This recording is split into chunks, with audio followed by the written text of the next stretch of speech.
Hey gamers, what's up? Welcome to Gamer Life, and welcome back to my third installment of my top 50 videos, top 50 games of all times.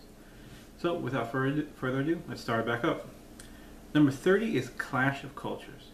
Clash of Cultures is an empire game, building game with a very heavy tech tree in which you are trying to accumulate the most points by spreading your nation across the board. It's very pretty to look at because you start with one little settlement, and then you can add multiple plastic pieces to it, so eventually that one little settlement becomes a large sprawling city, and eventually that large sprawling city can then start to spread into other players' cities, and then you can switch one of their pieces for one of your pieces. So it's a very good game. I really enjoy it. It's my number 30, Clash of Cultures. Number 29 is a racing game called Thunder Alley. Thunder Alley is unique, and unlike being Formula D, in which you're controlling one car, in Thunder Alley you're controlling at least 2 to 3, sometimes even 4 cars, depending on the number of players. What makes this cool is because it's a true simulation of NASCAR or stock car racing, in which multiple cars which a whole pack of cars are constantly moving around the track, and the track is ever changing with every player's turn. So it's hard to predict or plan your turn because it's so dynamic, in which the cars are moving constantly across the field.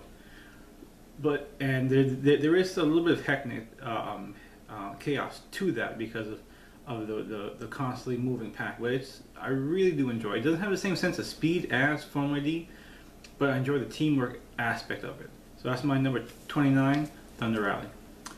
Number 28 is another heavy theme game called Fury of Dracula.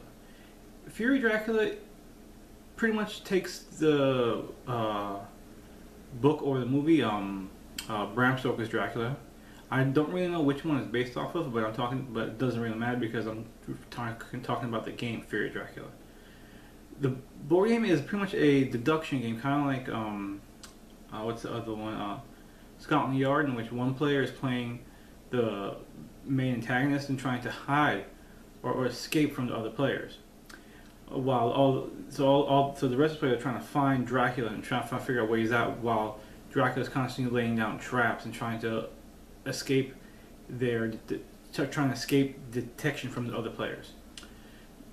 One of the main problems with it, though, is the fact that it is a 5-player game because all 4 characters of the story has to be played, and one player has to play Dracula. But other than that, it's a truly tense game. I really enjoy it. That's my number 28, Fury of Dracula. Number 27 is a deck builder that has replaced Dominion for me, and that is Thunderstone Advance.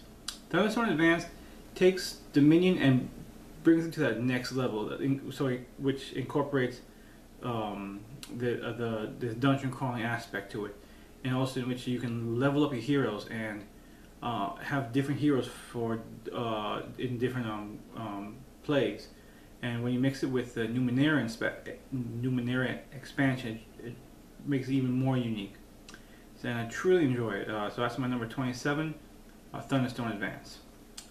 Number 26 is another deck builder called Core Worlds. Core Worlds is more of a empire builder than it is a deck builder to me, because you really feel like you're trying to build your own galactic empire by trying to conquer planets by either using ground force or air force, and you're constantly trying to get a stronger deck by buying larger cruise ships and battle mechs and stuff to try to create your large galactic empire. And you're trying to concentrate on certain planets so they can give you more points, but then certain planets give you more energy so you can do more actions on your turn. It is a slightly long for my taste, especially when it comes to a deck builder, but it is an excellent game. My number 26, Core Worlds. Now, number 25, I have to do some explanation. Because in my previous video of top 10 co-op games, this game didn't really make the cut, but in this pairings that I've done to create this list, this game actually came out higher than some other games, and I'm talking about Ghost Stories. Ghost Stories is a co-op game in which you're pretty much Kung Fu Ghostbusters trying to stop Wu Fang or Fei Long, the Evil Dead bad guy, to come back to life.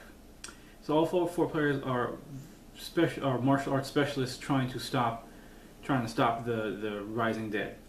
It's very good gameplay in which all four characters have very unique powers, and you have to work together. And there is some sacrifices of the characters that have to be made. You have to take some damage. You have to use up almost all your resources. It's a very hard game, but once you do beat it, it's very satisfying. And that's my number 25, Ghost Stories. Number 24 is another deck builder called Star Realms. Now, Star Realms is more of a heads-up two-player game in which both players start at 50, and you're trying to whittle each other down by creating a engine in which you can attack the other player and reduce their life points, or I think it's called authority in this game. I kind of like it with the 2-on-2 aspect better, because each player, even though both players are playing on the same side, then they all have their own separate decks. They can pool their money together to buy bigger cards early in the game. And it's a very dynamic gameplay, and it's constantly back and forth. You could play a two-player game, you could play in almost 20 minutes. And the new expansions that just came out make the game even better, something I've been really looking forward to. That's my number 24, Star Realms. My number 3 is another space game called Zaria Legends of a Drift System. Now, Zaria Legends of a Drift System is a sandbox game in which you can pretty much kind of do almost what you want. If you want to go a pirate route, you can go pirate. If you want to make it a pick up and deliver game, you can do that. Or if you want to just go fly around, do missions, and explore, you can do that. So, because of this freedom, it does tend to lead to some different gameplay choices, but they are good choices. True, there is a decent amount of luck in the game, especially with the fact that if you roll a 20 on D20, you get a victory point. But other than that, it is a truly excellent game. Beautiful pieces, beautiful components. Highly recommend it. My number 23, Zaria Legends of a Drift System. My number 22 is another space game with plastic figures, but it's a racing game. It's called Grabwell. Grabwell is a bit abstract racing game in a sense in which you are all trying to get out of the black hole, and it's drawing you in. So when you play cards to move your ships, but you're moving your ships towards the nearest object, and sometimes the object can be behind you, so you'll be actually moving backwards instead of forwards.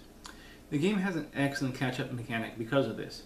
Now, there are cards that let you push yourself away from the closest object, but because of how cards are played in the turn, you can now be going backwards instead of forwards, just like with regular cards. But it's truly excellent gameplay. It's a little abstract, but it's very good.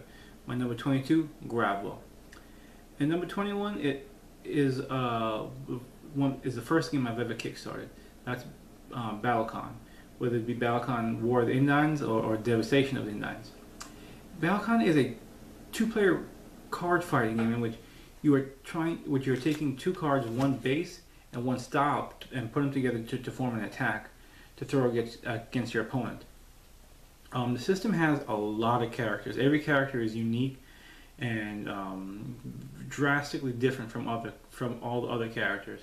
True, because of this, you have to really learn a character to understand how they play. Some characters are very tough. Some characters, actually, you can buy other characters and bring them in because he's a mercenary. And there are a bunch of different gameplay modes. I believe there's a co-op mode, there's a 2 versus 2 mode. So there's a lot of gameplay in Battlecon, Battlecon. And that's why it's my number 21 game on my list. So that wraps it up for today. Thanks for watching, and be sure to check back for some more videos. Thank you.